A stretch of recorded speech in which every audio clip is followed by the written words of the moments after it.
To focus on Liberia.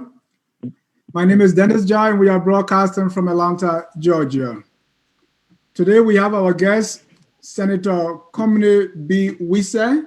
He's joining us from Monrovia, from the nation's capital. Senator Wesseh, welcome to Focus on Liberia. Great. It's a pleasure always to talk with you. And my best greetings to all of you, my people in the diaspora, especially in Atlanta, Georgia. Thank you, Senator Wesseh. Senator Wesseh is joining us on the phone in Monrovia, and I'm here with my co-host, Mr. Ansoni Sia. Mr. Sia, welcome to Focus on Liberia. Dennis, you know, this is what we do. Being of service to our people is a decision we have made, and we are here to do what we love to do.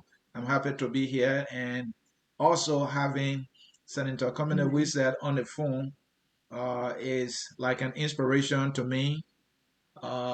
This man has made a serious contribution to our country, and being one of the luckiest ones to be, interviewing him is an opportunity that I cannot dismiss. I'm happy to be here.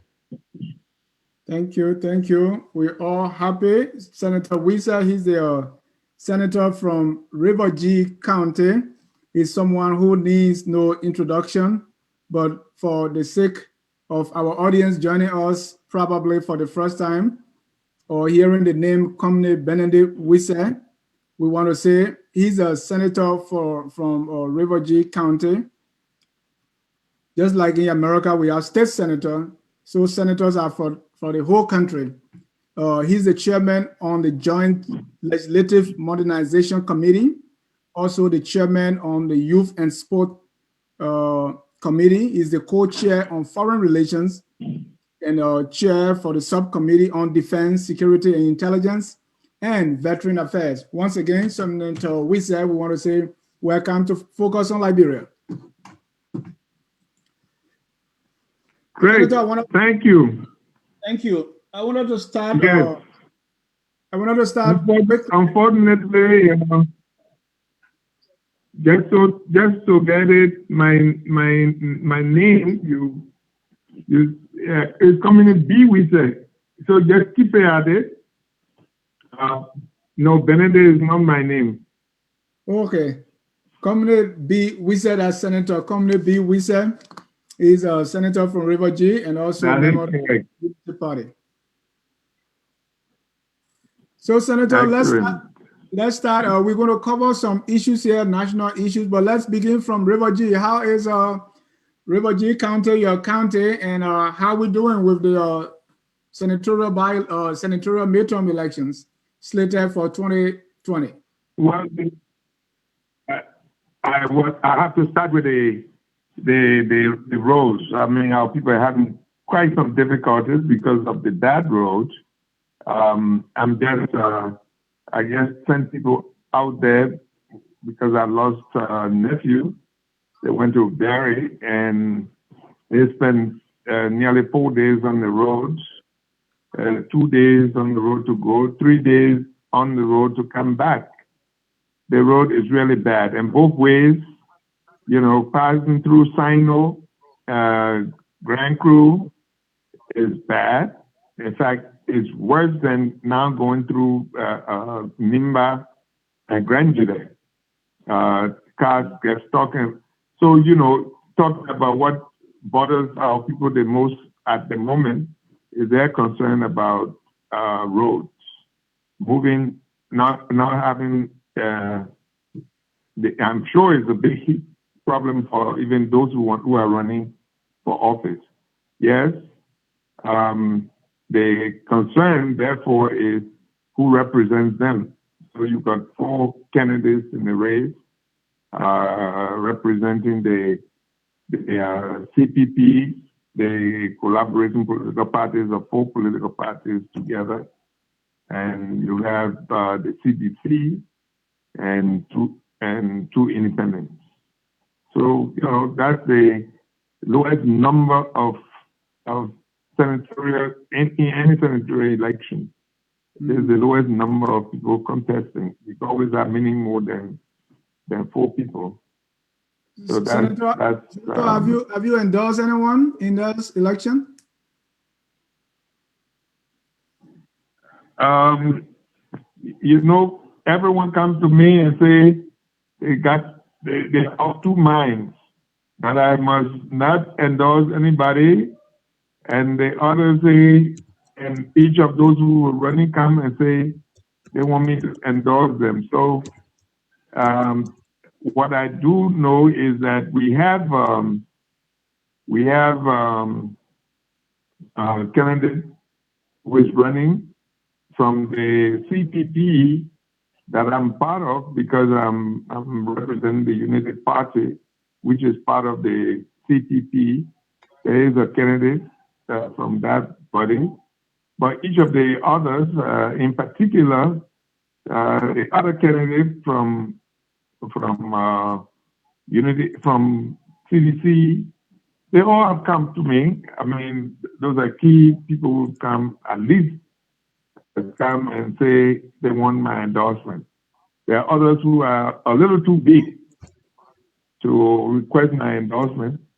So, but I'm listening to our people, and I'll be in River G in November when we close this month. I'll do a few things, and then I'll be in River G, and we'll continue the consultation in November, and you'll hear from me. Thank you. I wanted to press you a little more on that, but let's move forward, because and let's talk. You are a member of the United Party. Let's talk about your unsuccessful run for the party chairman. What happened? Why did you lose? Well, there was missing what the thing happened. There was an executive committee meeting, and the executive committee, short of having a convention, the executive committee was held because we have vacancies that then stop. And so it was the executive committee decision that someone else should be crowned. I had offered myself and made myself. I didn't think I needed to go out of my way to campaign for it. So I just said, look, this is something I think I can provide better service. I mean, I didn't need it. I thought I would be able to help. But I mean, those who came, and there's a small number of people that came together, about 52 people or so that came together, and the majority felt that this is the person that they wanted. They didn't, and the person, who had no previous political experience, had not been active in the political party, and being a businessman, I think maybe they wanted something new, and that's fine with me. I'm sure Americans have tried with Mr. Trump, a good businessman, and they are finding it out. So no problem for me, absolutely. Senator, you sound like you're not happy with the decision of the majority, that you are saying that there could be trouble ahead with the new chairman. No, I didn't say that. I'm saying I'm just sensing I offer myself to member service, and majority of those who were given the opportunity, because it's a small number members of the executive committee, about 52 or so people, it was in their thinking that this person should be, and that's good for me. I think the party will go ahead. I am still a member of the executive committee and the national coordinating committee. I give my advice. All right. You during the elections, I read in the papers that you accused the supporters of VP or former Vice President Joseph Boakai of campaigning against you. Any bad blood? No, I did not. I did not. I did not make any statement at all about that election. Okay. Not at all. I mean, some people speculated. They speculated that this is what happened. People speculated that, you know, the gentleman they pay off some of the people who were made to vote. You know, times are hard. So people said they pay off some of those people. The difficulties, mainly those who came from out of Monrovia, from the counties. Times are really hard. So some people speculated the way they voted was influenced by money. Some others speculated that VP Boakai, you know, still believes that he lost his election because I was one of the people who made him to lose the election. I mean, such a big task, you know, that big responsibility. When Boakai, out of 15 counties, he lost 14, and he believes that I had such a huge influence to make him lose 14 counties.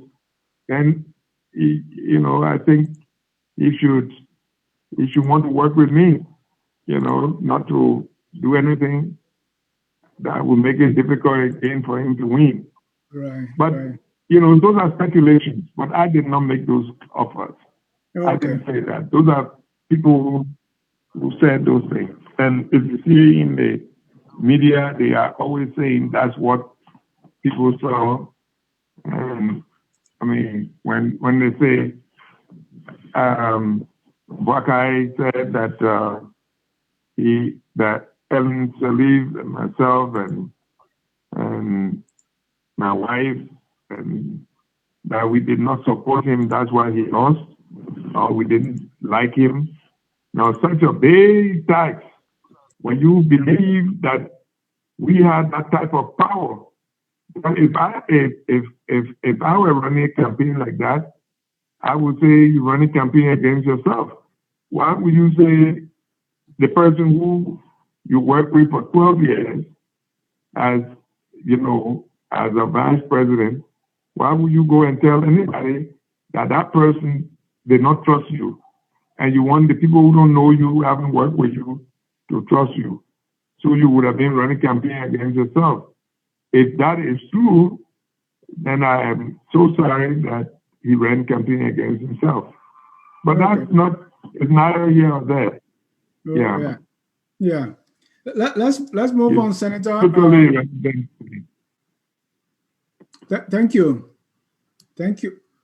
Let's talk about the CPP. You are a member of the Unity Party, so by default, you are a member of the CPP. I want us to talk about the prospect of CPP in both 2020 and 2023 elections. But before that, are you known, visible, and active? And I'm taking those words out of the CPP framework. Well, I am. Sorry. I'm a member of the executive committee of.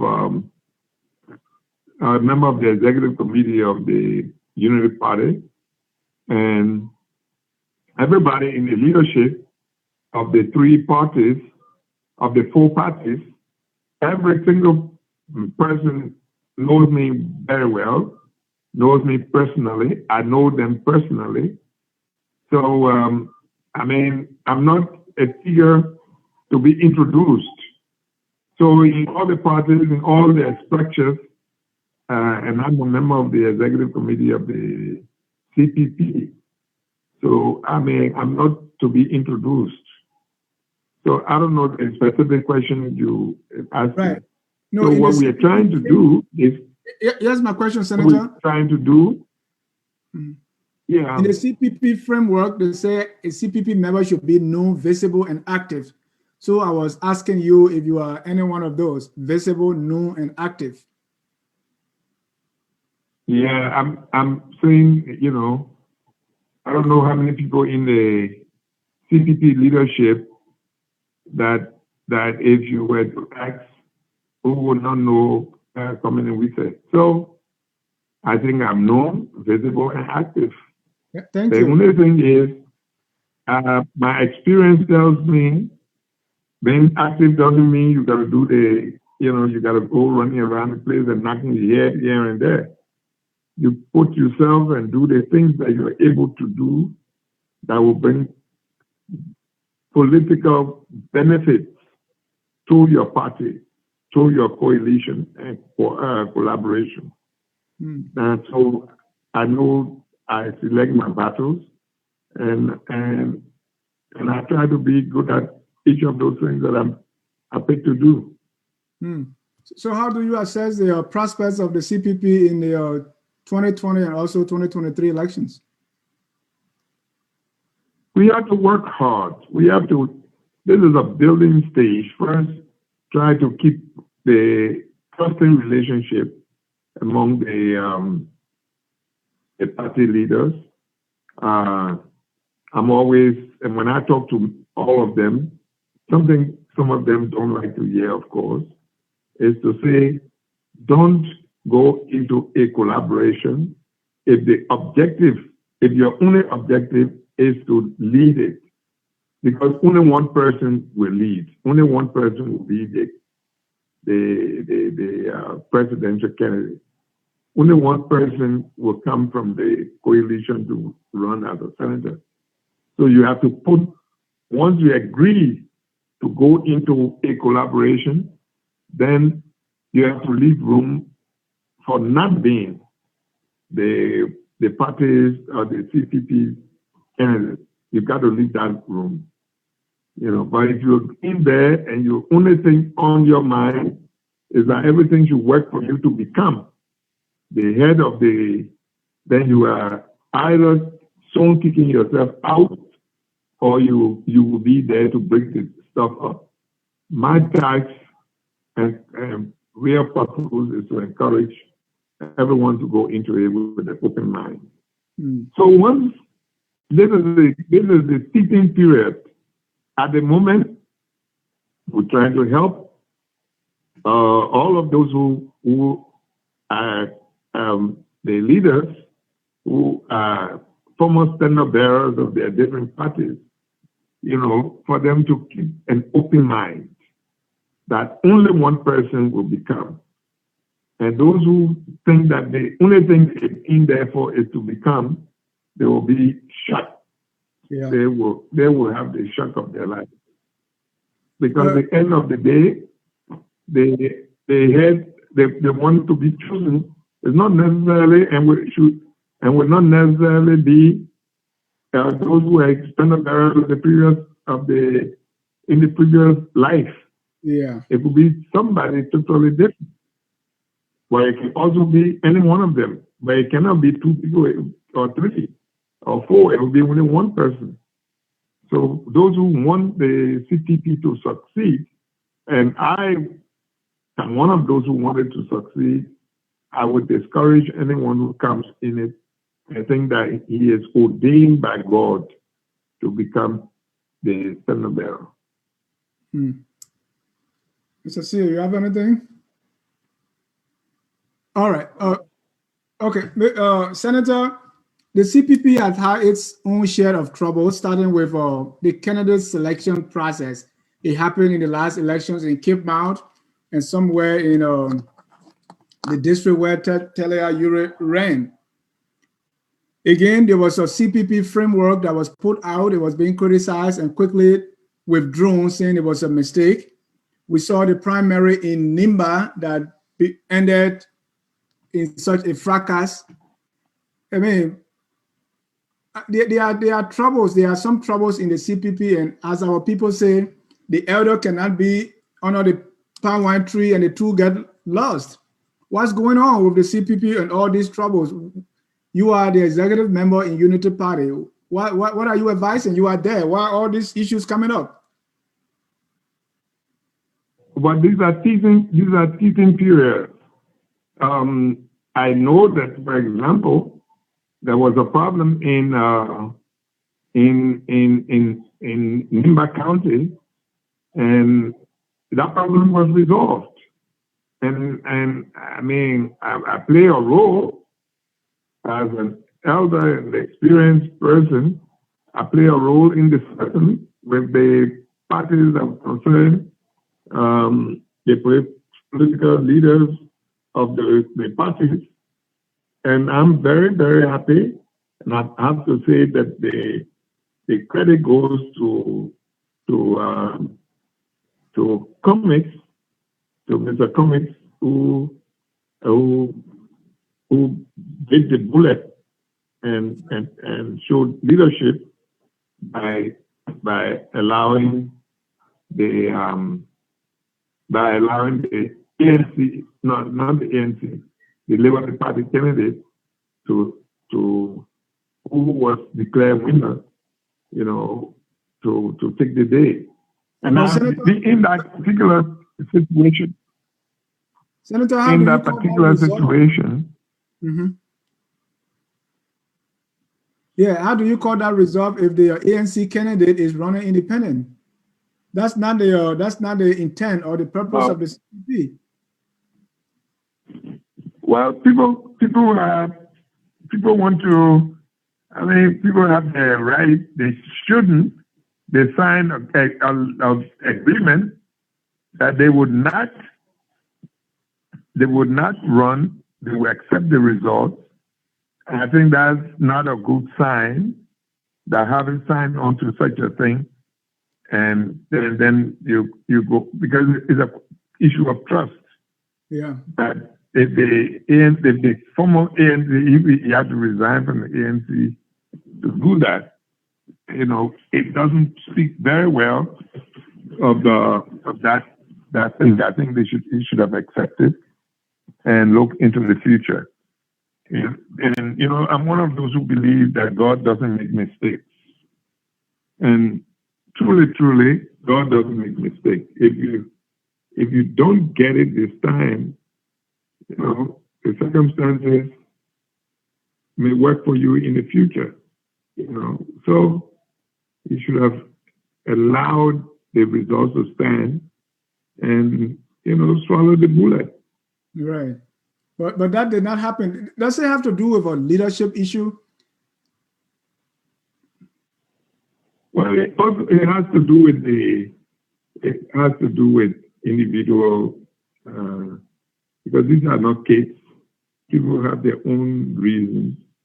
And when you take a decision, you first have to know you take the primary responsibility for that decision. In the case of a gentleman who opted out of the arrangement, he has to take the responsibility now and in the future.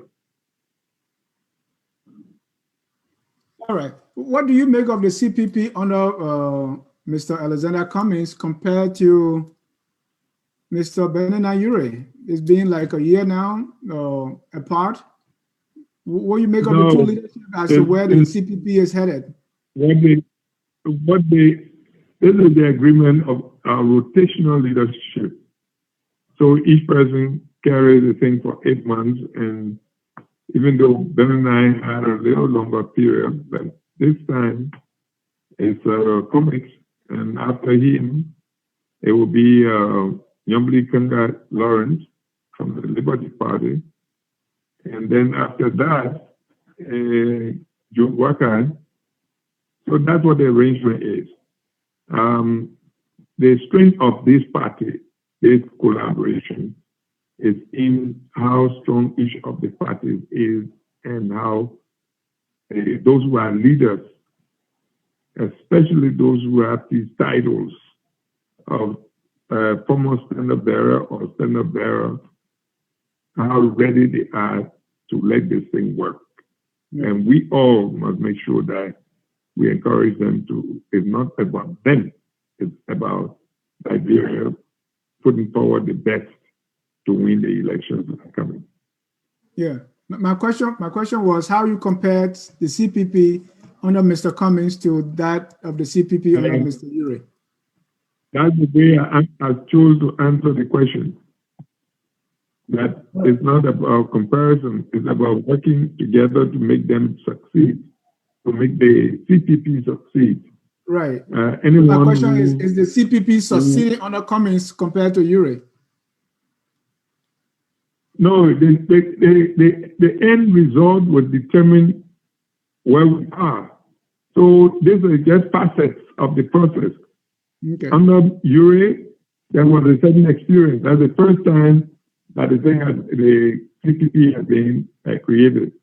So he had his own type of experiences.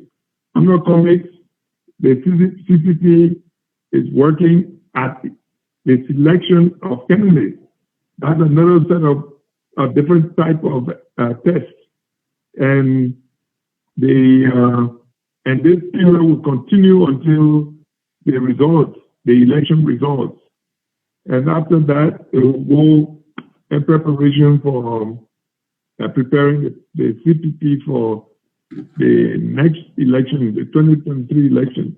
And the 2023 election is general election. It includes presidential election, senatorial election, and House of Representatives election. In fact, it should also include speakers. That's the biggest election in 2023.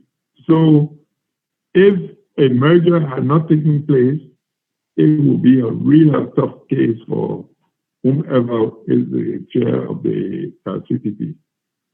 Okay. So nobody should envy such a person. Thank you. Ladies and gentlemen, if you are just joining us, this is Focus on Liberia. We are in conversation with Senator Conmany B. Wesseh. He's senator from River G and chairman of the Joint Legislative Committee on Modernization. Senator, let's move on to your things have been happening in the country, and we want to see what the Senate is doing. There are times, and you know this better than I do, that the Senate will call a hearing. So there are things that are happening which we think the Senate should say something or do something about. And one of those is the current passport scandal that is going on. And then we've seen that the former passport director, Mr. Wamplu, is on the run and he's talking. Is the Senate planning any hearing about this matter, and how soon? In fact, we have it on the agenda. It's been subject of discussion, but it's formally on the agenda. And the committee that should be handling this matter is the Committee on Foreign Affairs, of which I am the co-chair. And with my chairman not in the county, I mean, in Monrovia, he's gone to campaign in Maryland, I will be handling that particular investigation. But it is the hearing when it comes to the committee. So I just want to. It's coming to the Senate tomorrow. Okay. The process we do is a senator will write and ask that an investigation is conducted in a particular issue. Then it's sent to a committee, and the appropriate committee to deal with this matter is the Committee on Foreign Affairs, of which I will be the acting chair, and it comes into my lap. How serious is this issue that is warranting a hearing? And what's your feel? What's your take on what's going on?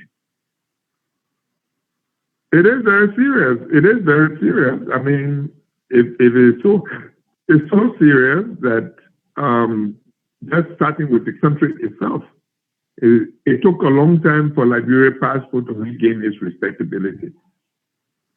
Liberia now, we have a passport that is called ECOWAS passport. The only thing different from the Liberian passport and the Nigerian passport is ECOWAS passport Nigeria. ECOWAS passport Nigeria. They're designed the same way. So it is not a light issue for our country. Then it also threatens the security of our neighboring countries, the security of Liberia, the credibility of Liberia, and then our other partners, or take the United States. The fact that the Secretary of State of the United States has designated one of our leaders, one of our officials who handles passport, is very significant. You know, so we have to deal with it, not like a child's play. We must deal with it very strongly. Yes, Mr. Wampley is saying he's being used as a sacrificial lamb. He has who we believe play roles, that he did things under instructions. All of that will be dealt with. The fact that he is not in country, you know, is of concern, but there are things said that we have to follow. So what do you see that is likely to happen? Because this is very serious. What can the Senate do? I think at the end of the day, the Senate does a hearing. We come out with a recommendation that is dealt with by the plenary of the Senate. Now, when that is dealt with, if there are some issues that require recommendation or resolution to the chief executive, because a lot of the stuff in the executive function, you know, requiring the executive to do certain things, we do that. Or things that we say and that requires prosecution, it got to happen through the executive. So that's what we can do. You know, we do not have executive authority. So, for example, we are not able to go and organize people to go around arresting people who have performed certain, who may have been associated with the wrongdoing in the past scandal. My last question on that issue, Senator, is it has to do with the consulate that we heard about is set up in Mexico. I don't know what the law is concerning setting up consulate. I don't know if the Senate have a role, but is that something that concerns you? And is that if that is true, can the Senate recommend closing down of such consulate if for lack of a better way out of it? Yeah, we can recommend that, but you see, it's an executive function. Okay. The President of the Republic of Liberia is the chief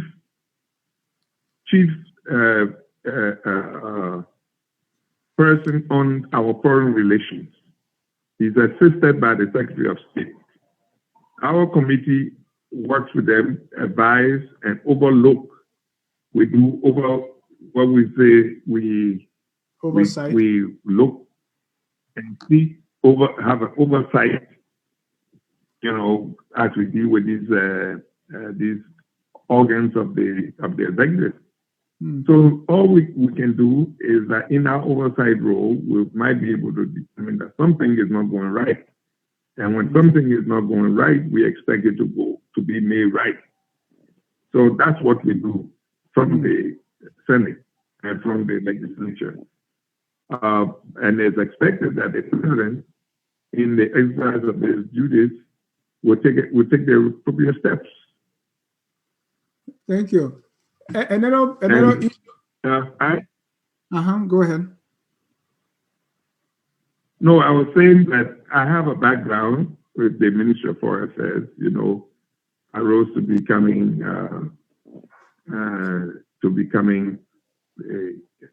Deputy Minister of Foreign Affairs and Ambassador and stuff.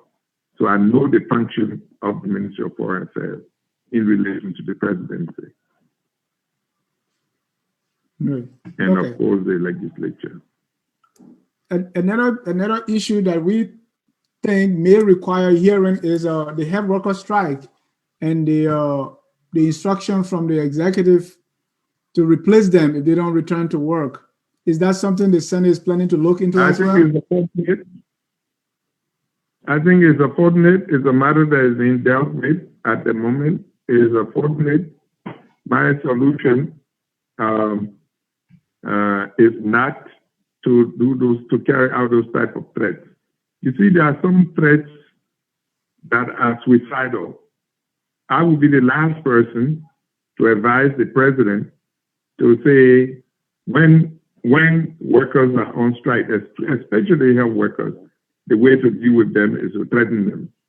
Those type of threats don't make sense at all. You are not able to enforce them. So why did you undermine your own self-respect if you use those threats that you know you cannot enforce? What can you do if all the health workers decide that they are not going to go to work? You don't have sufficient health workers in the first place, qualified health workers. The few you have, if you threaten them and they decide, okay, let's measure ourselves. What are you going to do with it? What are you going to do about that? And so I just want to, so many of us are trying to advise because we will have serious problems if our health workers were to continue their strike. There's some discussions going on, and I think there are some wise people who are engaging the president that he must not follow the extremists. The extremists are not able to deliver. They just play games and probably want to make him feel good. But I can tell you, it's not implementable. Senator, you said the health workers. You said the president should not follow the extremists. Who are these people? If you follow Dennis, anybody who thinks that you should fire health workers, I'm saying it's suicidal on the part of the president. You know, if the president were to carry it out, right? You know, and then the teachers, and you decide to fire teachers because they're on strike. You decide to fire this group of public servants because they're on strike.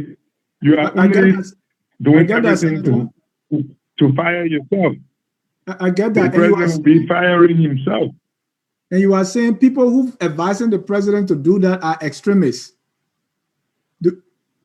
Can you call names? Extremists? Are you call names? Yeah, who are those extremists advising the president to do those suicidal things? I would think that they know themselves. I would not waste my time to. What is most important is the person who takes the ultimate decision. That person is the president, and I would not advise the president to commit suicide. Right, and those extremists need to get out because they will keep advising the president. So that's why I'm interested. If you know by any chance who those extremists are. You see, at the end of the day, Dennis, it's about advice. Yeah. The person can advise, and that's why we pray for wisdom. We pray that our leaders should be wise, so that they will know which advice to carry out.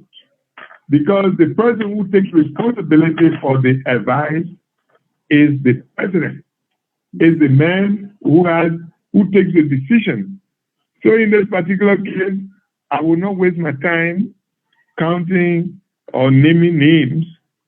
The person who takes responsibility for whatever goes wrong is the president. So the president should be wise. On his birthday, I think many people prayed for him and think that he must be wise. And that's my prayer for him and all for the good of our country. Thank you. We have seen extremists who have not been able to help our leaders. They, in fact, usually they first run in case something goes bad. All right. One thing that I've been following seriously is the issue of Honorable Yeke Koluba.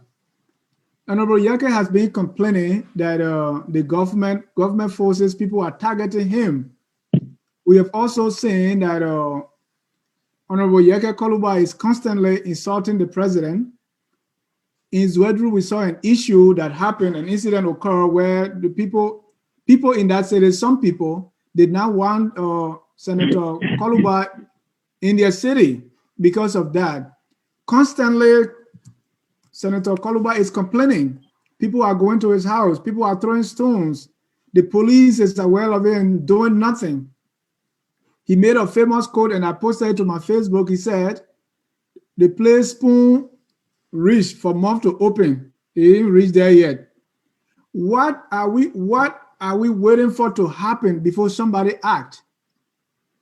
Especially when it comes to the Senate, what would be the thing that may happen before somebody says something about this constant feud between the president on one end and the government and Senator Yeke Koluba, our Representative Yeke Koluba?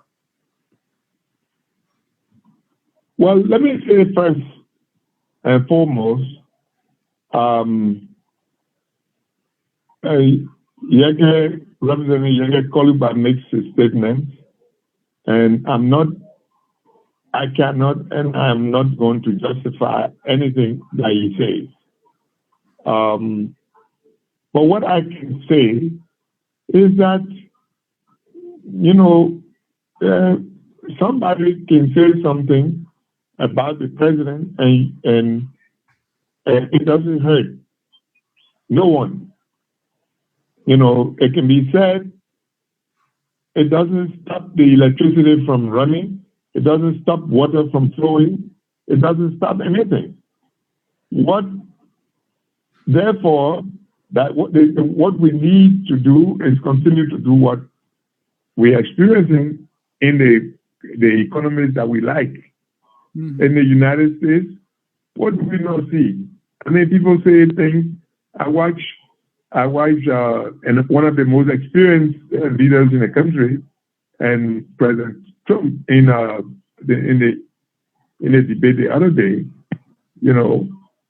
when Biden's responses to what he thought was the provocation, or what was called the logorrhea, were very sharp responses. Shut up, or do this, you liar, stuff like that. It didn't stop anything. Mm-hmm. Now, about what happened in Zwedru, I say the people who did what they did in Zwedru were supposed to be arrested and disciplined, because there is no law that says a Nigerian citizen who has a certain view, or anybody for that matter, has a certain view about the president. Once they express that view, then another group of citizens have any right to stop them, especially if that person, has not committed any crime. If he committed a crime and he's fleeing, then you can go and you say you need a public to help the police. But imagine now, you accuse him of something, allow the security forces to do their work if they see that a crime is committed. So, they were terribly wrong. What happened in Zwedru must never be allowed to happen. That's simple. Right, but Senator, two questions I have to that effect. The Honorable Yeke Koluba called the president all kinds of names, including dog and other invectives. You are saying those are harmless. The issues that are important, providing electricity, water, all these others are harmless. That's the first thing. Secondly, because of those things that are going on, people are taking the law in their own hands, like we saw in Zwedru. And Senator Honorable Yeke is complaining that people are coming to his house and doing all kinds of things. They stop his birthday party. They are throwing stones. So what if Representative Yeke retaliates maybe by doing something stupid? Is it at that point that people will come in? Why are you not doing anything about this? No, I mean, there's a lot of condemnations, by the way, of any violence of any sort. What happened in Israel was roundly condemned. The duty is upon the executive to be able to do investigations into any offense. But Senator, you anything that is of a violent nature. You should place the executive in check for that, and you're not doing it. No, there's a limit to which the legislature can go. I mean, you also experience it in the United States. There's a limit to which the executive, the legislature can go. You do your oversight, you raise issues. It's expected that a questionable, you understand what I mean? Yeah. Government will be able to take up. You know, when they say oversight, it doesn't mean that the Senate or House of Representatives will have a whip in their hand to go from office to office and beat up people who fail to anything, or that you can just grab them and put them in jail. The executive has the authority, the first and direct responsibility to be able to do the things that will enforce the law. We do not enforce the law. We remind people by law. First, we make the law, then we're given some chance to remind people that the law that was made is not being respected, and they are supposed to do something about that. You know, that's the oversight part. So that's what I would say. And once we've done that, and we try it. Sorry? One of those laws is if police or if hooligans will go to Representative Yeke's house to throw stones, the police should be able to arrest it. It is roundly condemned. Right, but why are you not roundly condemned? Yeah, but why is the Senate not calling the police for hearing if they are not enforcing the law to protect Honorable Koluba? No. You probably forgot that on previous occasions, we call the security forces, we call the police, we call the Minister of Justice, the Minister of Defense, all of those in the security apparatus. We brought them before the Senate. I should tell you that I'm part of the committee and a ranking member of the committee, chair of the subcommittee of Defense, Security, Intelligence, and Veteran Affairs. And so we pay huge attention to this matter. You know, all the time, you hear some of my other colleagues who are co-chair to this committee, Steve Daku himself, or police officer, we are calling attention every step of the way. Okay. Now, we do these things and expect cooperation from the executive.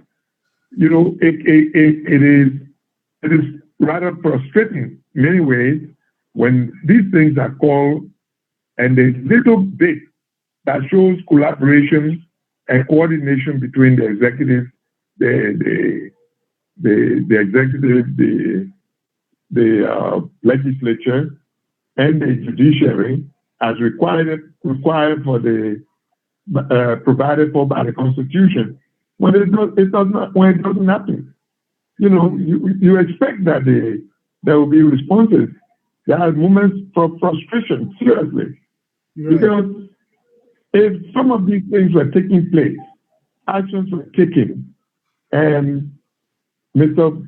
Koluba's visit, Koluba, will know that when he sees action taken against those who violate.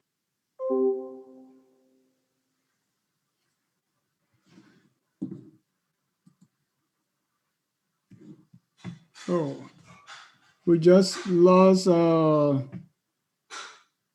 senator. We just lost the senator here. For some reason, The senator line got disconnected. Senator, can you hear me?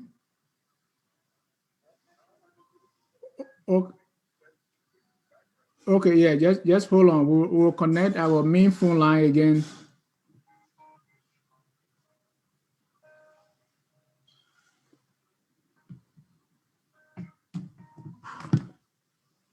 Ladies and gentlemen, if you're just joining us, this is Focus on Liberia. We are in conversation with Senator Conmany B. Wesseh. He's joining us on the phone line from Monrovia. And we are talking about some top political and trending issues in Liberia. Senator Wesseh is responding to questions regarding hearing that should or supposed to be held, or they've already had concerning these issues that are happening. We are trying to get our back room to connect the phone line so we can get the senator. And if you're just joining us, also you can post your comment. Because of the phone lines we're having, we're not going to take calls. But here,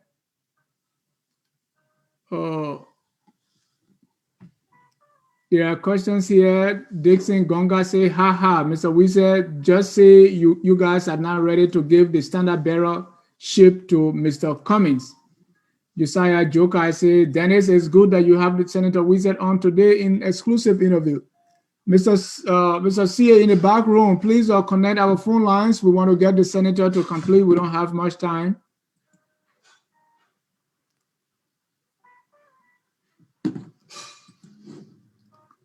He said, can you please ask the senator on his views about holding the senatorial election and referendum combined? We wrote both houses requesting the postponement of the referendum, but unfortunately, we have not heard back from them. It's really disappointing. First, let me see if I can place a call to our back office.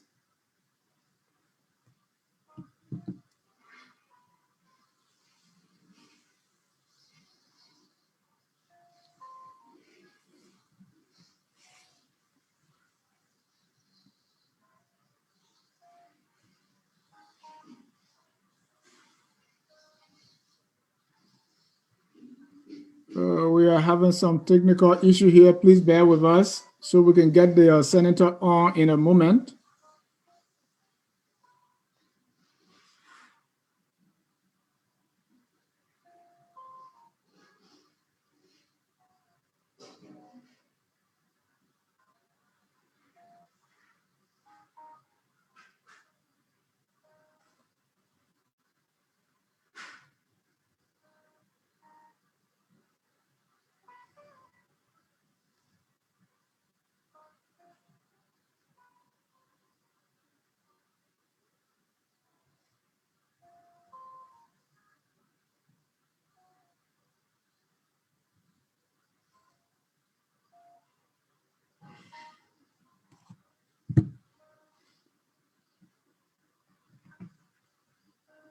Okay. All right, Senator, I will see if I can get you on this on the call directly.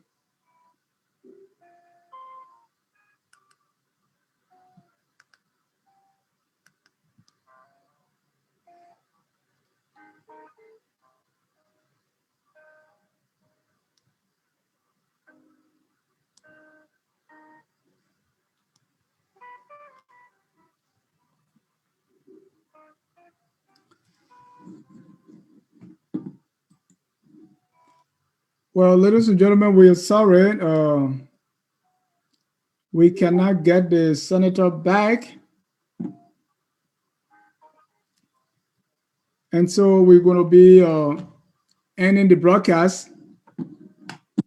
We may have the senator back as soon as things improve on that side.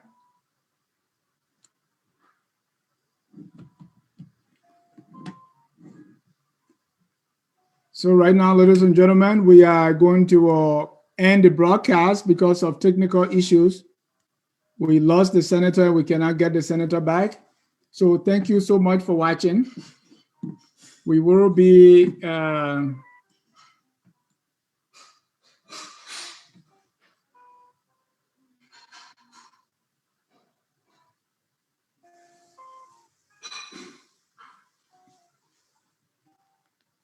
as soon as we get back our man in the back room. So we're going to be ending the discussion right now. So ladies and gentlemen, thank you so much. Okay, we're getting the senator back.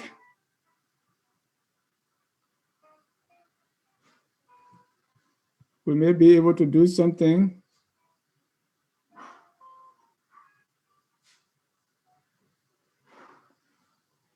Senator, are you there? Yeah. All right.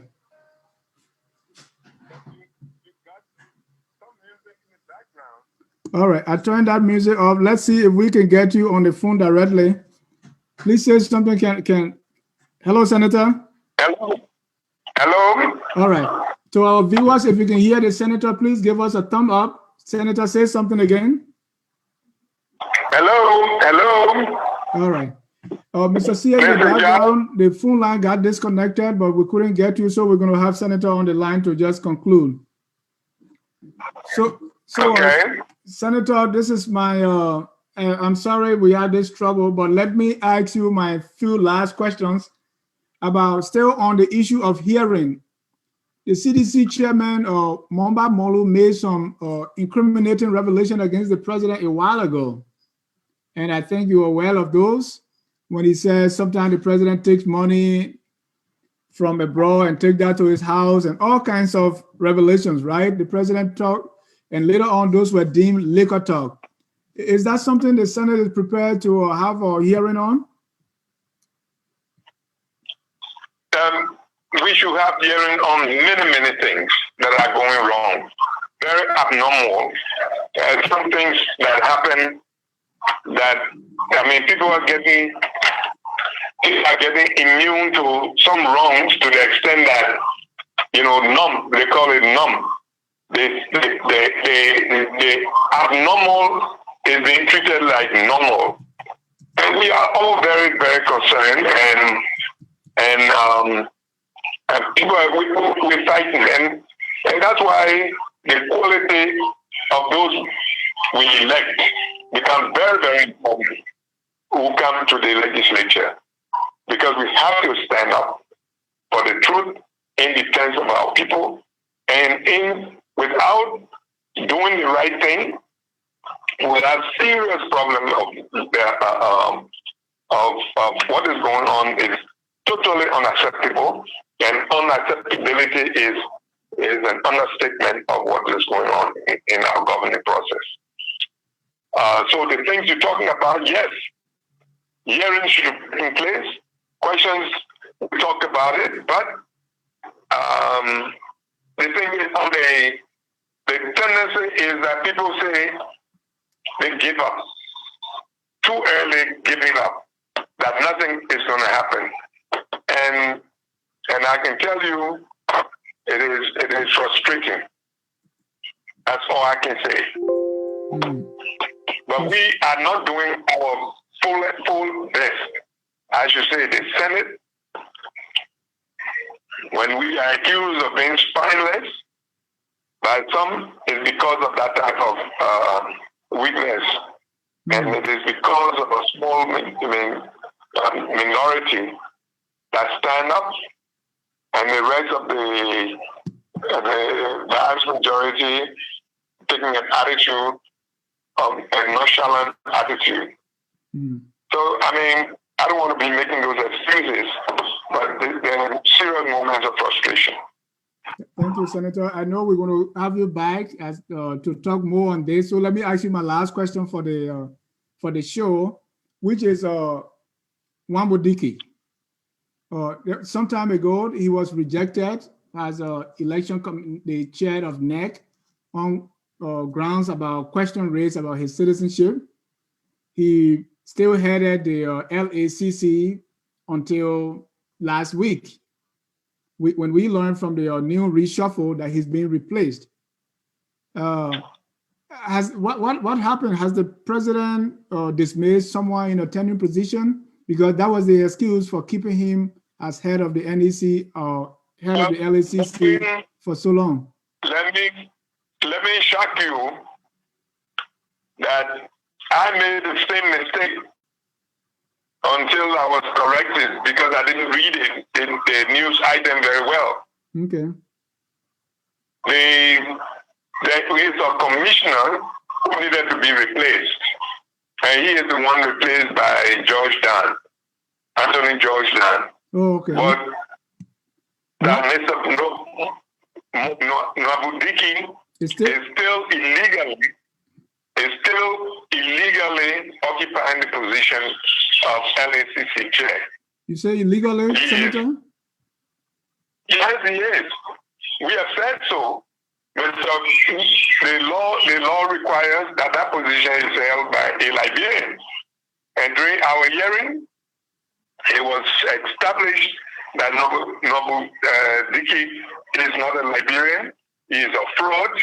He told a pile of stories. And under our system, for all the stories that he has told, for misleading our educational system, including the university, misleading our law school, misleading the judiciary, the Bar Association, misleading the president of Liberia, misleading the legislature. For all those reasons, Nwabudike actually should be in detention. Wow. The worst thing for him to be is trying to hold in an integrity institution, to hold the chairmanship of an integrity institution. And Senator, what are you going to do about it? What we have done, we have raised this issue over and over with, I don't know when I speak about conscience. You see, conscience is so critical. I think there's not much you can do to the president of a country when he does the exercise of conscience first. Then you come to law. There has to be conscience. That you cannot have the legislature saying that something is wrong with this person, and you ignore what these people are saying. Totally ignore. You have to have conscience. No, but Senator, I disagree on the conscience issue. We're talking law. So if the president is having someone, if this person is operating illegally, my brother, I just told you that we do not have police officers in our houses. We don't have police officers in every street corner in Griffo. We do not have police officers all over the place as in Paleo. It's conscience first, then law. You must know that something is wrong. It's wrong to steal. Before the law is made, you must know that it's wrong to steal. It's wrong to kill somebody. That you cannot exercise that part. Your brain will tell you that this is not right. When you work with people and you work with the legislature, you first know that there is something wrong, and then you say whether or not that which is wrong, how much has it impacted the law? Then you apply the law. And this is what is missing in our government. Many things that happen that the president ought to know is wrong. Simple. Then you go and say, apply the law. Where does the law stand on this particular issue? Okay. The law is on the side of Mr. Nwabudike being in jail or being expelled from Liberia, thrown out. He is a fraud. Simple. Thank you, Senator. And if someone is keeping a fraudster in opposition, I don't know what can be done to that person. What do you do? Well,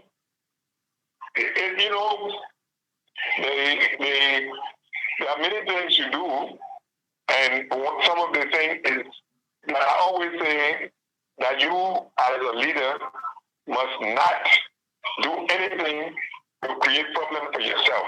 Okay. When they were talking about some people calling for the president to resign, I said that the president must get know that the people who call for resignation are not the problem. The problem is those who work in manner that will make the president incapable to perform the duty. You are forcing the president not to perform, which is a tacit resignation. So we must help the president to keep working within the law, work within the conscience, what others have done. When my father was a fireman chief, I never saw a police officer or messenger near him. But people operated within what I found out later to be law. But people knew things you don't do in a village. That's why we don't have police officers in the village. Some things you don't do. And in a bigger national sphere, we expect that the president will exercise his conscience. That's why on his birthday, many prayers were said. And the best prayers that I love is for the president to be given greater and more wisdom and the courage to be able to act against wrong. Keep on the course of justice and fairness. Thank you, Senator. We'll definitely have you back. At this time, we want to say thank you so much for joining us under those conditions. You're on the phone, so definitely we're going to have you back. Just in the last 1 minute, your final thoughts, and then we can close the broadcast for tonight. We can't thank you enough for having the time to join us right here in studio. Thank you. Thank you. God bless. Have a blessed day. Thank you so much. So we want to thank all our viewers for joining us. At 2 o'clock, we're going to have the Deputy Press Secretary, Mr. Smith Toby, right here in studio, and we're going to have Q&A with Mr. Smith Toby. Until then, from all of us here at Focus on Liberia, we say have a good and godly day. Bye-bye for now. We are Liberia. Liberia is our home. Liberia people.